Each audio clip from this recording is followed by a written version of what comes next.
मन में है कि मैं भी व्यास जी को एक दिन भोजन कर रहा हूं। 7वां दिन था, उसने शाम को व्यास जी को बोल दिया कि गुरुजी कल आपको मेरे घर पे भोजन करना है। अब पंडित लोग तो तैयार रहते हैं भोजन के लिए, कहीं से भी निमंत्रण आ जाए। बोले हाँ हाँ ठीक है कर लेंगे। ये ऐसे होते हैं 4 बार भी कर लेते हैं, 4 जगह से आ जाते। अभी देखो पितृपक्ष आएगा, हैं? पंडितों के भोजन की गिनती नहीं रहेगी कितनी जगह जा रहे हैं। तो ब्राह्मण व्यास जी महाराज ने कह दिया ठीक है भक्त, कल तुम्हारे यहाँ भोजन है, तुम्हारे यहाँ करेंगे। दूसरा दिन हुआ, प्रातः काल ही आ गई गुजरी और आकर के कहने लगी चलो महाराज भोजन करने के लिए। व्यास जी महाराज अच्छे से कपड़े पहने, सुंदर से अच्छी सी बगलबंदी बांधी, मस्तक पर चंदन लगाया और तैयार होकर के अच्छे से गुजरी के साथ चल दिए। जाकर के पहुंच गए जमुना जी के किनारे और गुजरी कहने लगे चलो गुरुजी पार करते हैं जमुना जी को। तो व्यास जी बोले कोई नाव वाला तो बुलाओ, यहाँ तो कोई दिख नहीं रहा।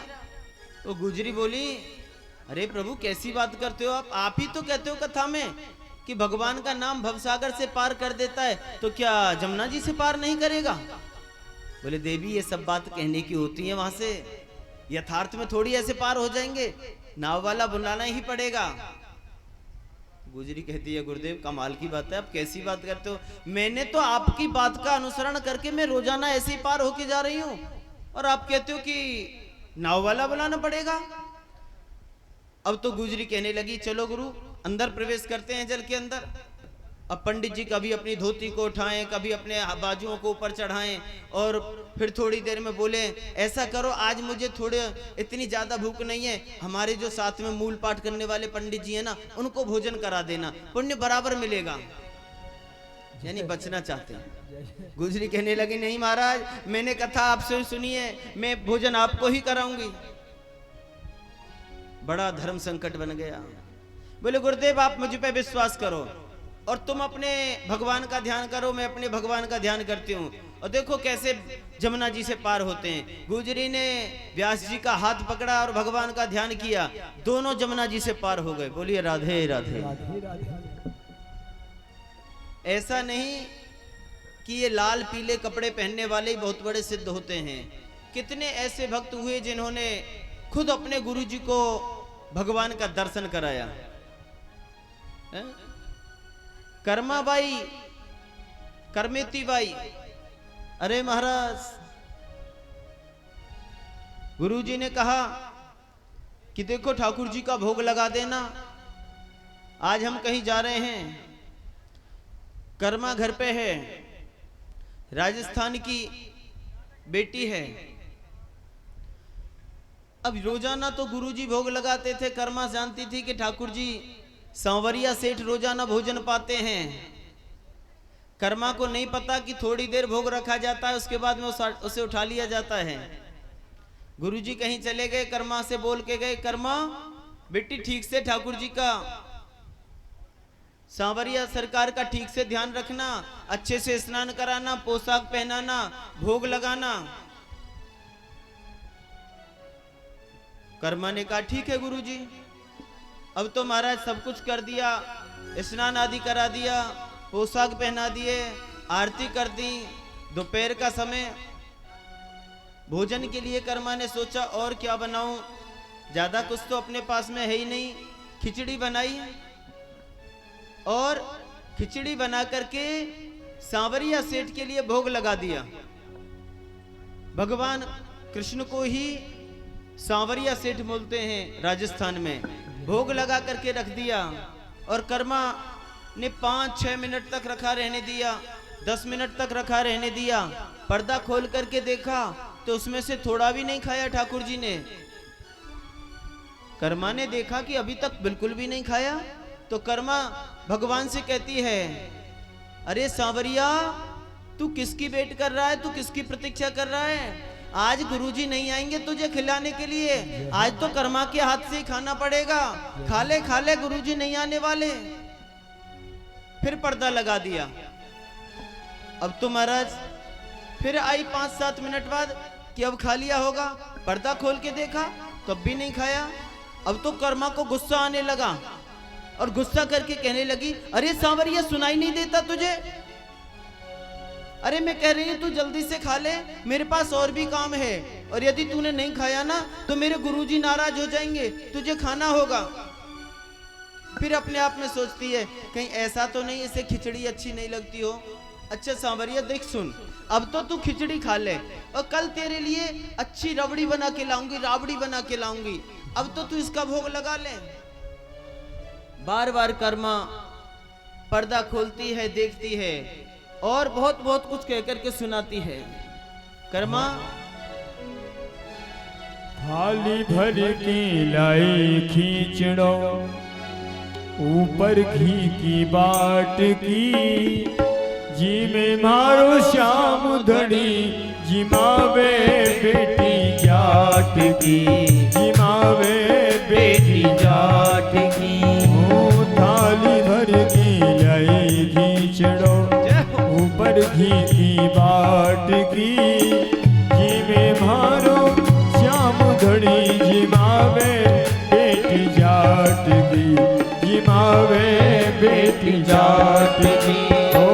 थाली भर की लाई खींचड़ो, ऊपर घी की बाट की, जी में मारो श्याम धनी, जिमावे बेटी जाट की, जिमावे बेटी जाट की।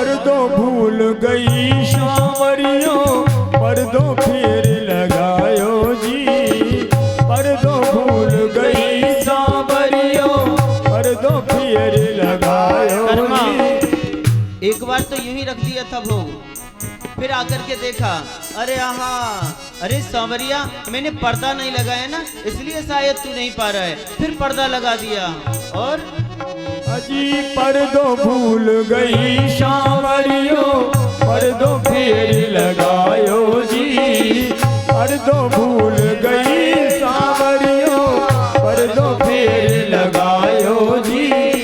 धावलिया की उट बैठ के श्याम खींचड़ो खायो जी, धावलिया की उट बैठ कर श्याम खींचड़ो खायो। ओ भोला भाला भगता सो,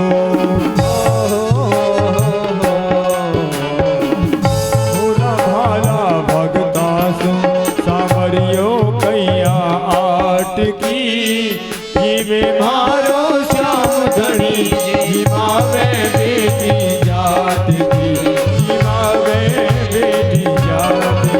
ओ थाली भर के लाई खींचड़ो, ऊपर घी की बाट की, जीवे मारो श्याम धनी, जिमावे बेटी जात की, जिमावे बेटी जात की।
बाबा तो गांव गयो है, और यदि तू वाकई भरोसे रहो ना तो भूखो ही रह जावे गो।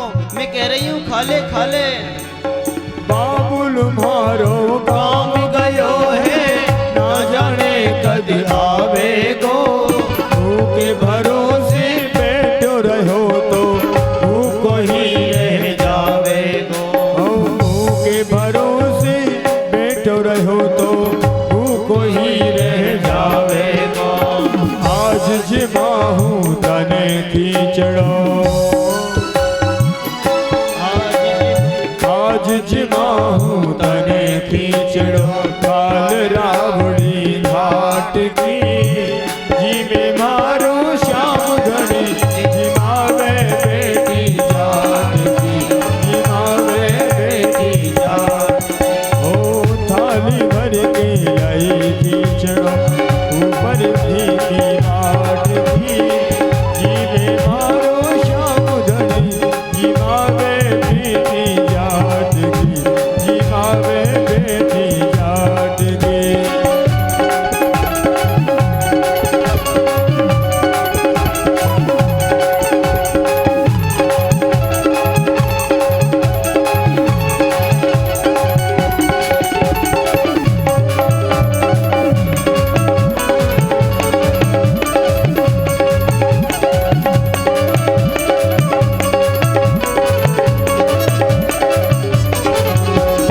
बार बार मंदिर में जाती, बार बार पट खोलती। बार बार मंदिर में जाती, बार बार पट खोलती। कईयों को ना जीवो मोहन, करड़ी करड़ी बोलती। कईयों को ना जीवो रे मोहन, करड़ी करड़ी बोलती। ओ तुझी में तो जद में जीऊं, तुझी में तो जद में जीऊं। मानू ना कैलाठ की जीवे मारो श्याम धनी। जिमावे बेटी जात की, जिमावे बेटी जात की। ओ थाली भर के लाई खींचड़ो, ऊपर घी की बाट की जीवे मारो श्याम धनी। जिमावे बेटी जात की, जिमावे बेटी जात की। जय हो भक्तवत्सल भगवान की। जय हो।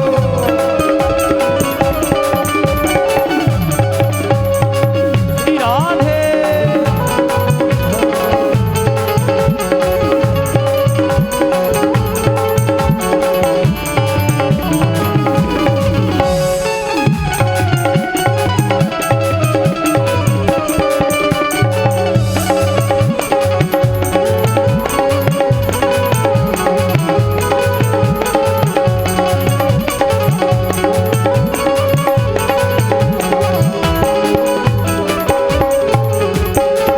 भक्ति होए तो कर्मा जैसी, सांवरियो घर आवे गो। भक्ति होए तो कर्मा जैसी सांवरियो घर आवे गो। भक्ति भाव से पूर्ण होके हरस हरस यश गावे गो। भक्ति भाव से पूर्ण होकर हरस हरस गुण गावे गो। ओ साचो प्रेम प्रभु से होए तो, साचो प्रेम प्रभु से होए तो। मूरत बोले काट की जीवे मारो श्याम धनी। जिमावे बेटी जाट की, जिमावे बेटी जाट की। ओ थाली भर के लाई खींचड़ो, ऊपर घी की बाट की जीवे मारो श्याम धनी। जिमावे बेटी जात की, जिमावे बेटी जात की। जिमावे बेटी जात की, जिमावे बेटी जात की। जिमावे बेटी जात की। बोलिए भक्तवत्सल भगवान की जय हो। कर्मा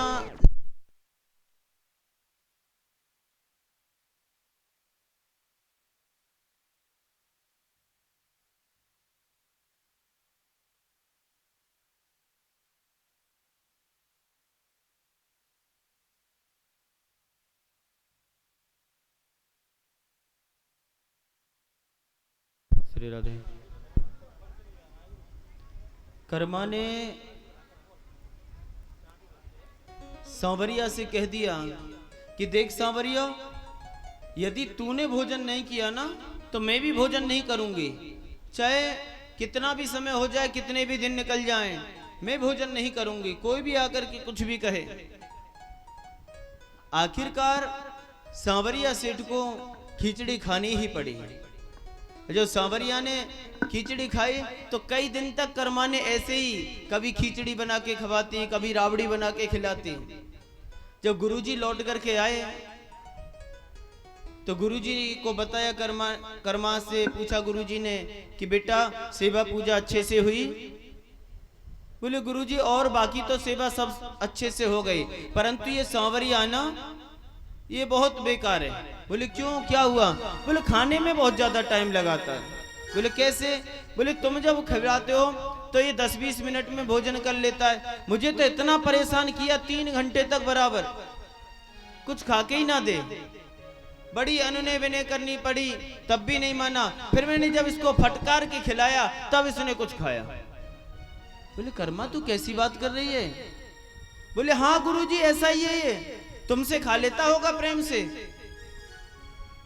बोले बेटा इनके सामने तो बस भोग रखा जाता है, ये तो भाव के भूखे होते हैं, ये कोई ऐसे थोड़ी खाते हैं हमारी तुम्हारी तरह। ले गुरुजी अब कैसी बात कर रहे हो? मैंने तो थाली भर भर के खिलाया है। अब तो गुरुजी भी चकित होने लगे। कर्मा तूने सांवरिया को ऐसे हमारे जैसे भोजन कराया? बोले हाँ गुरुजी रोजाना ऐसे भोजन करते हैं, थोड़ा कुछ बचता है तो उसको मैं पा लेती, और सांवरिया खूब झुक के भोजन करता है। गुरुजी की आंखों से आंसू बहने लगे। वाह, शिष्य भी मिले तो कोई ऐसा मिले, चेला भी मिले तो ऐसा मिले, गुरु से भी कहीं ऊपर। इस कर्मा का जन्म भी जाट घर से था। गुरुजी कहने लगे कर्मा केवल मेरे ऊपर तू ही इतनी कृपा कर दे, एक बार मेरे सामने सांवरिया का भोग लगा के दिखा दे। बोले गुरुजी ये भी कोई बहुत बड़ी बात है। कोई बात नहीं, देखो आज भोग लगाएंगे सांवरिया पाएंगे। कर्मा ने भोग लगा करके दिखाया और सांवरिया सेठ ने गुरुजी के सामने उनका प्रसाद पाया। बोलिए भक्त वत्सल भगवान की, सांवरिया सेठ की। सज्जनों, भक्ति में केवल भाव प्रधान है। जो परब्रह्म नारायण परमात्मा बड़े बड़े पंडितों को नहीं मिलता, वेदज्ञों को नहीं मिलता, वो ब्रजवासी गोपी गंवार जिनको कहते हैं, उन गोपियों को सहज में मिल जाता है। यानी कि प्रधानता हमारे भाव की है। भगवान को पाने के लिए नहीं है आवश्यकता कि तुम वेद मंत्र पढ़ें, कोई आवश्यकता नहीं कि आप दिन में 3 बार स्नान करें, कोई जरूरी नहीं कि आप त्रिकाल संध्या करें। केवल आपका भाव ऐसा बन जाए कि गोविंद को हर समय प्रत्यक्ष रूप में मानने लग जाए, तो समझ लो आपको परमात्मा बहुत ही जल्दी प्राप्त हो जाते हैं। आज मुझे एक कथा याद आती है, जो हम कहते हैं ना कि दुख में सुमिरन सब करें, सुख में करे न कोई, जो सुख में सुमिरन करे तो दुख काहे को होए। आइए, हमारे दिल्ली से आए हैं जगदीश जी खोवाल, हमारे बड़े प्रेमी भक्त हैं, अपने यहाँ भी कथाएं कराते रहते हैं। दिल्ली में 2 बार ये लोग कथा करा चुके हैं। बहुत अच्छा प्रेम इन लोगों से मिलता है। आप सभी तालियों के साथ इनका स्वागत करेंगे।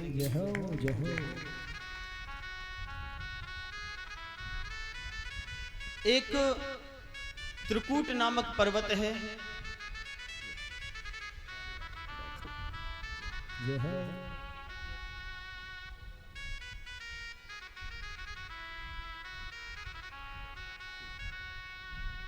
कर ले कमाई ऐसी जो साथ जा सके, कर ले कमाई ऐसी जो साथ जा सके। कैसी कमाई भाई बहन? जैसे हमारे खिल्ला बाबूजी हरिमोहन जी करा रहे हैं, वेद भैया करा रहे हैं, ऐसी करनी। इसलिए ओ कर ले कमाई ऐसी जो साथ जा सके, ओ कर ले कमाई ऐसी जो साथ जा सके।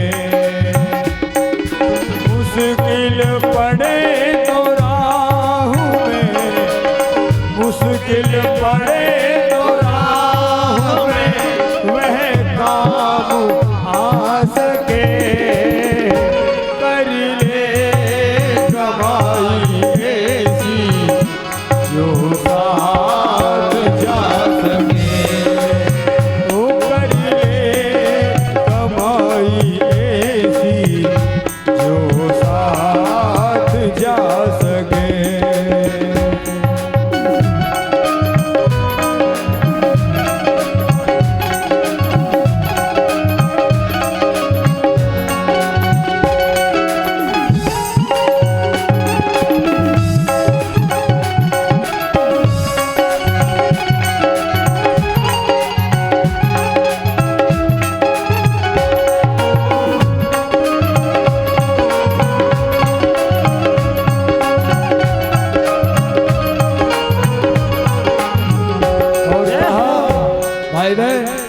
संसार में आता कोई साथी नजर नहीं, संसार में आता कोई साथी नजर नहीं, बस नाम के हैं साथी, ये साथी अमर नहीं, बस नाम के साथी, ये साथी अमर नहीं।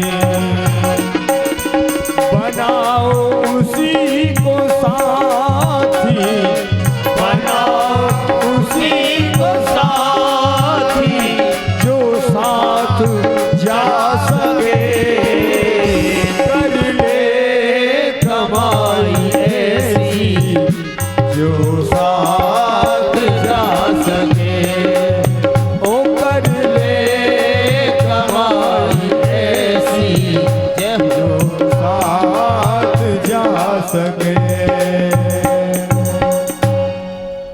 कर ले कमाई ऐसी जो साथ जा सके। सभी कमाई करते तो हैं, क्या ये कमाई साथ जाती है?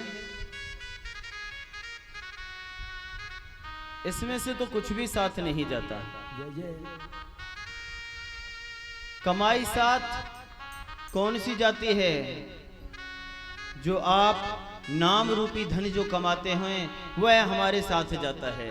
आप जो वह हमारे साथ जाता है। जो आप स्वयं कमा करके दूसरों की सेवा में अपने धन को लगाते हैं वह हमारे साथ जाता है। सज्जनों, बात दूसरे की सेवा में है, वाह वाह तुम्हें यहां मिलती है और उसका पुण्य आगे जाकर के मिलता है। दोनों जगह संसार में यश मिलता है और परमात्मा के यहां जाकर के स्थान मिलता है उस कमाई से। इसलिए कर ले कमाई ऐसी जो साथ जा सके। एक त्रिकूट नामक पर्वत है। त्रिकूट उसे कहते हैं जिस पर्वत की 3 चोटियां हैं, 3 शिखाएं हैं, और उस पर्वत की कंदरा में एक हाथी रहता है जिसको गजेंद्र के नाम से सुशोभित किया गया है, उस जंगल का राजा है ये महाराज। गजेंद्र इतना अभिमानी हो गया, जब ये अपनी कंदरा से निकल करके चलता है तो वन में रहने वाले सभी जीव जंतु इसकी जय जयकार करते हैं। जय श्री कृष्ण, जय हो। गजेंद्र महाराज की जय हो, गजेंद्र महाराज की जय हो। जब ये निकलता है तभी महाराज इसकी सैकड़ों पत्नियां हैं, हजारों पुत्र हैं, इतना बड़ा इसका परिवार। गजेंद्र इसको अभिमान हो गया अपने ऊपर, अपने बल के ऊपर, अपने पत्नी के ऊपर, अपनी संतति के ऊपर। ये गजेंद्र कोई और नहीं है, हम तुम ही गजेंद्र हैं। हमारे यहाँ यदि ज्यादा से बेटा हो जाए किसी के तो उसको उनका अभिमान हो जाता है, अब मुझसे करो कौन बात करता है? किसी के यहाँ ज्यादा सी संपदा हो जाए, धन पैसा ज्यादा सा हो जाए, किसी को उसका अभिमान हो जाता है। महाराज ऐसे गजेंद्र को अपने नाती बेटा इनका सबका बड़ा अभिमान था। एक दिन क्या हुआ, ये ऐसे मस्ती करता हुआ टहलता हुआ इसको प्यास लगी और ये सरोवर के किनारे पहुंच गया। जब ये सरोवर के किनारे पहुंचा, सरोवर के अंदर इसने प्रवेश किया और जब सरोवर के अंदर प्रवेश किया ये जल पीने लगा। हाथी का स्वभाव होता है ये जल में बहुत ज्यादा क्रीड़ा करता है, जल में बहुत ज्यादा खेला करता है। ये जल में क्रीड़ा करने लगा, जल को कभी लेकर के अपने सूंड से अपने ऊपर डालने लगा। इतने में ही उस सरोवर में एक ग्राह रहता था जिसको मगरमच्छ कहते हैं। वो बहुत अतिकाय था, बहुत बड़ा था। उसने आकर के इसके पैर को पकड़ लिया, गजराज के पैर को पकड़ लिया। इसको थोड़ा सा महसूस हुआ कि मेरे पैर को किसी ने पकड़ा है।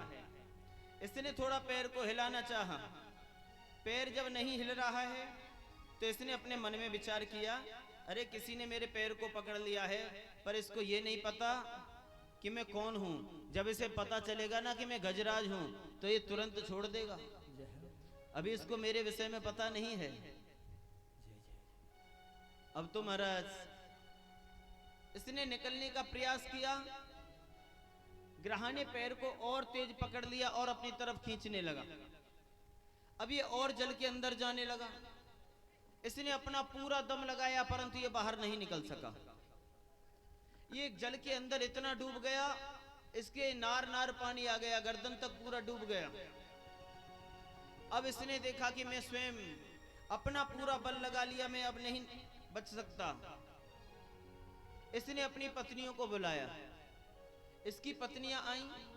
पत्नियों ने इसके सूंड में अपना सूंड इर्जा करके इसको खींचने का पूरा प्रयास किया। पत्नियों ने काफी समय तक प्रयास किया, पत्नियां हार गईं, थक गईं। उन्होंने भी इससे मना कर दिया, गजराज अब हम तुम्हारी सहायता नहीं कर सकती, हमारे बस की बात नहीं हम तुम्हें निकाल सकें। यानी कि पत्नियां भी ऐसे समय पर टाटा बाय बाय करके चली गईं। फिर इसने अपने 10,000 पुत्र थे, अपने पुत्रों को आवाज लगाई कि अरे कोई नहीं, मेरे इतने पुत्र हैं, वो मुझे बचा लेंगे। पुत्र आए, सभी दौड़े दौड़े पिताजी के सूंड में सूंड इर्जाया और खींचने का प्रयास किया। ग्राह ने और उसको अंदर खींच लिया। इसके पुत्र भी इसे नहीं बचा पाए।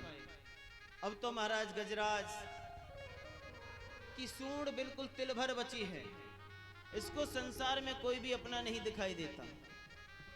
सज्जनों, हमारी भी स्थिति ऐसी होती है, जब हम बहुत ज्यादा संकट में आ जाते हैं, जब हमें संसार में कोई अपना नहीं दिखाई देता, तब हमें गोविंद अपना दिखाई देता है।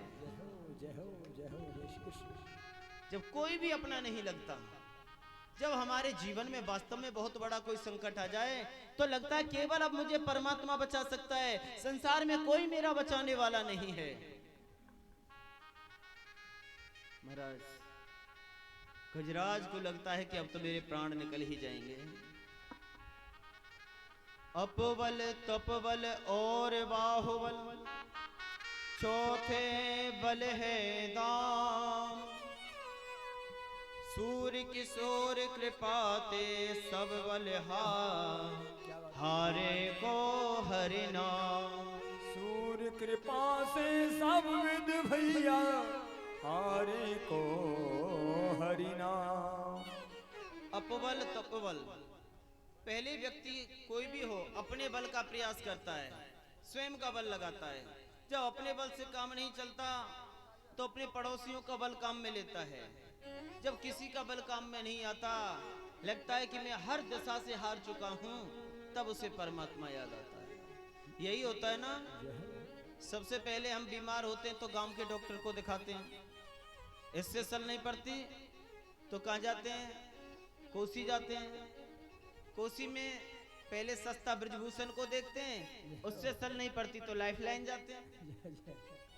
और लाइफलाइन वाला भी जब मना कर देता है तो फिर दिल्ली, आगरा, एम्स, फोर्टिस, सारे हॉस्पिटल याद आते हैं। और जब वहां भी मना कर देते हैं, इसकी कोई आस नहीं है, तब फिर क्या याद आता है, फिर पंडित जी याद आते हैं, पत्रा दिखवाते हैं, महाराज कुछ भी करो ये कैसे भी बच जाए। जब पंडित जी महामृत्युंजय बताते हैं, जब तू हर प्रकार से हार जाता है तो पंडित जी के पास आता है महामृत्युंजय, अब कोई नहीं बचा सकता, इसे केवल भोलेनाथ बचा सकते हैं, वही इसकी उम्र में उम्र जोड़ सकते हैं। तब व्यक्ति भगवान का सहारा लेता है, महामृत्युंजय जप कराता है, गायत्री जप कराता है, भगवान का आश्रय लेता है, रुद्राभिषेक कराता है। इसका मतलब भगवान पर विश्वास अंत में आता है। यही विश्वास यदि प्रथम में आ जाए, पहले आ जाए, फर्स्ट में आ जाए, तो शायद ऐसी गहन समस्या ही हमारे जीवन में नहीं आए। तो सज्जनों, अब इसके जीवन में जब कोई नहीं दिखाई देता गजराज को, तब गोविंद दिखाई देते हैं। अब ये भगवान से प्रार्थना करता है, हे गोविंद मुझे बचाइए, मेरी रक्षा कीजिए। डूबतों को बचा लेने वाले, डूबतों को बचा लेने वाले, मेरी नैया है तेरे हवाले। डूबतों को बचा लेने वाले, डूबतों को बचा लेने वाले, मेरी नैया है तेरे हवाले। लाख अपनों को मैंने पुकारा, सबके सब कर गए हैं किनारा। लाख अपनों को मैंने पुकारा, सबके सब कर गए हैं किनारा। और कोई न देता दिखाई, सिर्फ अब तो है तेरा सहारा। और कोई न देता दिखाई, सिर्फ अब तो है तेरा सहारा। कौन तुझ बिन भंवर से निकाले, कौन तुझ बिन भंवर से निकाले, मेरी नैया है तेरे हवाले। डूबतों को बचा लेने वाले, डूबतों को बचा लेने वाले, ओ मेरी नैया है तेरे हवाले।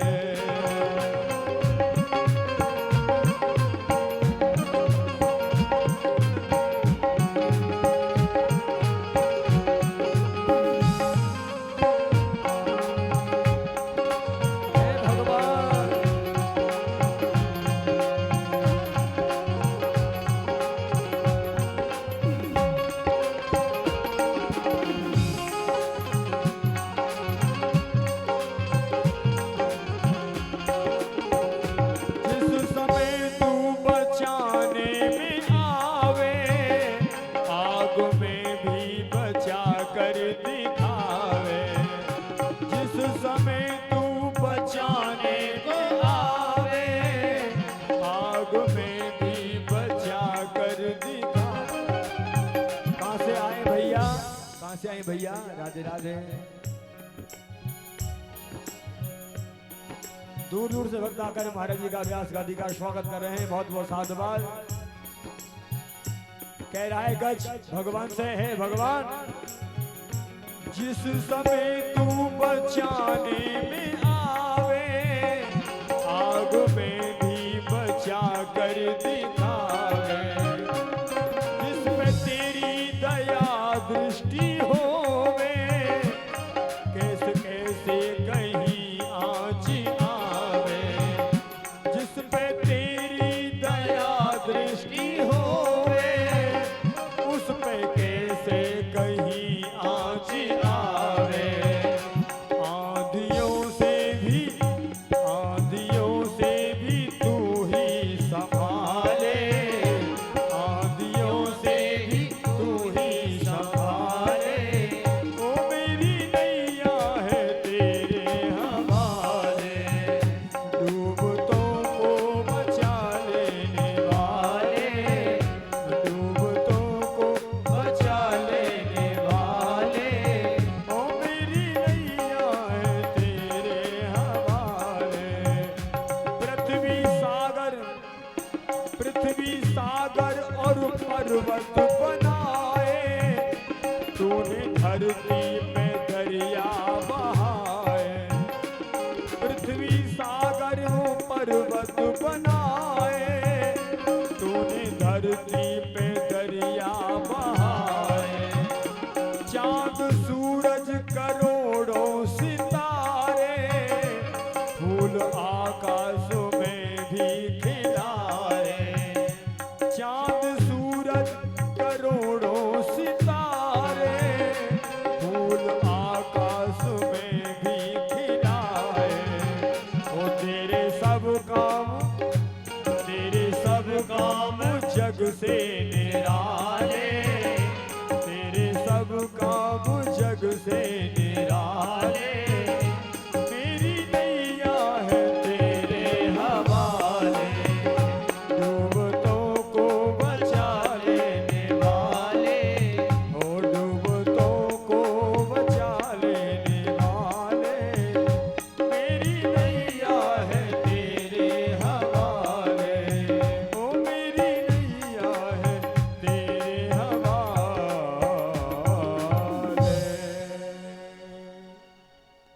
इस गजेंद्र ने प्रार्थना की भगवान से, इसने किसी भी देवता का नाम नहीं लिया और प्रार्थना करता है कि मुझे बचाया जाए। अब इसको कोई भी देवता कैसे बचाने के लिए आए, किसी का नाम तो लेता ही नहीं है। अंत में इसने गोविंद शब्द कहा, इसने गो शब्द कहा, इतने में भगवान चल दिए, और बिंद शब्द कहा, इतने में आकर के इसकी रक्षा की। सबसे पहले आकर के भगवान ने ग्राहक के सिर को धड़ से अलग कर दिया।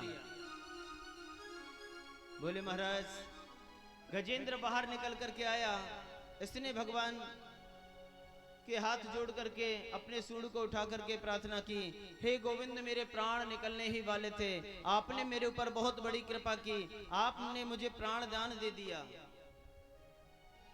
सज्जनों, कोई भक्त कहते हैं भगवान अपने भक्तों का उद्धार करते हैं, तो भगवान ने पहले किसका उद्धार किया?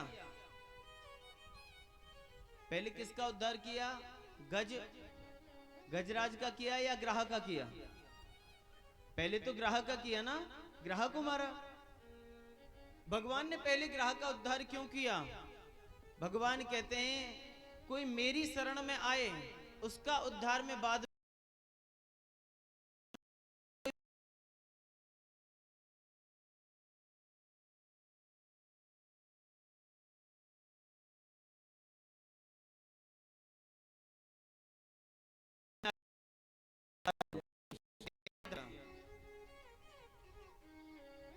अब तो महाराज,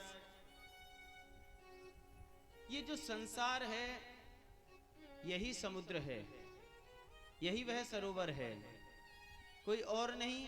हम सभी गजेंद्र हैं और हम संसार के दलदल में फंसे जा रहे हैं।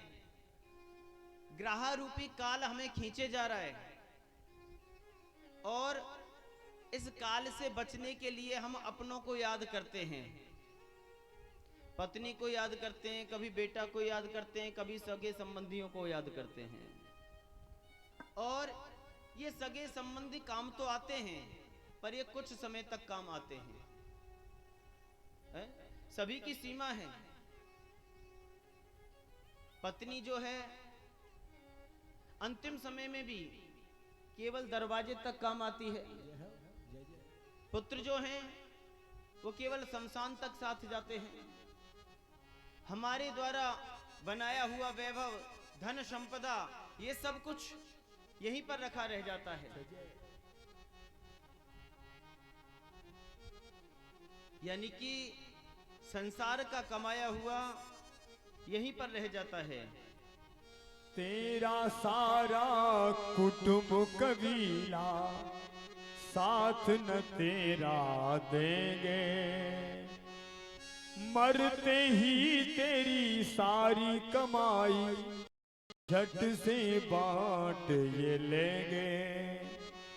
जिनको तू कहता है अपना,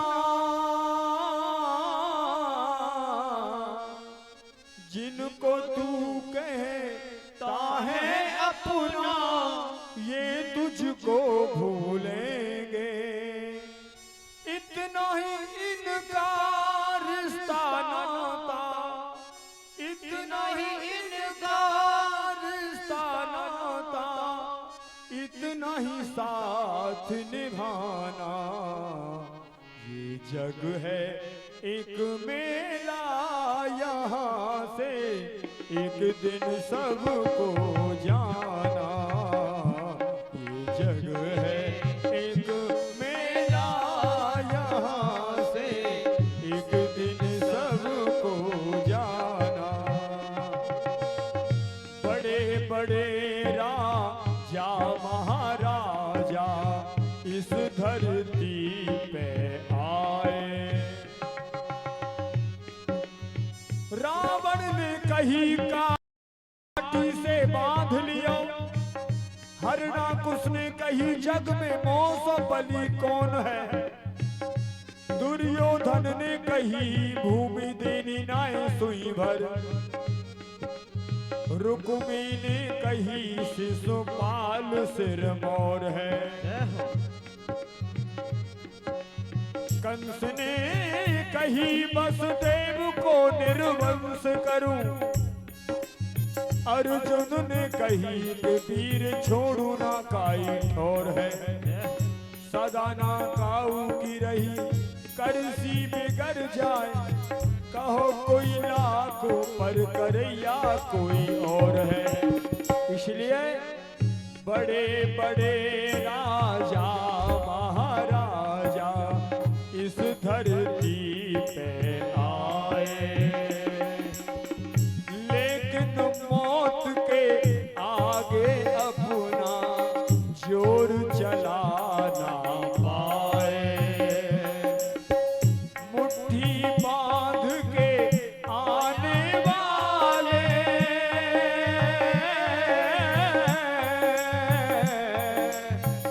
मुट्ठी बांध के आने वाले हाथ पसारे जाए।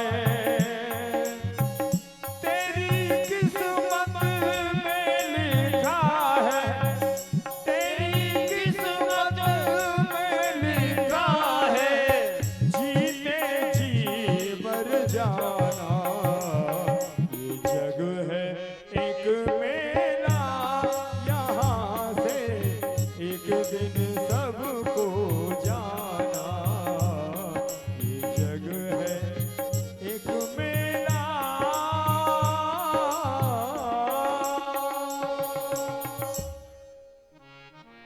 इस मेले में, इस जग के मेले की चकाचौंध में हमसे कोई गलती ना बन जाए, कोई भूल ना हो जाए।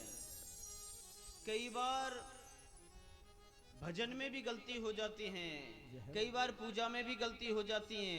ऐसी गलती एक बार इंद्र से हो गई। इंद्र से जो गलती हुई उसके बदले में इंद्र का सारा सर्वस्व लुट गया। इंद्र को लक्ष्मी से च्युत होना पड़ा। इंद्र से इंद्रासन चला गया उस गलती की वजह से। इंद्र से क्या गलती हुई? देखिए, हमको ध्यान रखना चाहिए, कभी भी भगवान का प्रसाद, भगवान पर चढ़ा हुआ फूल हमारे पैरों में ना गिर जाए। भगवान का प्रसाद कभी भी हमको फेंकना नहीं चाहिए।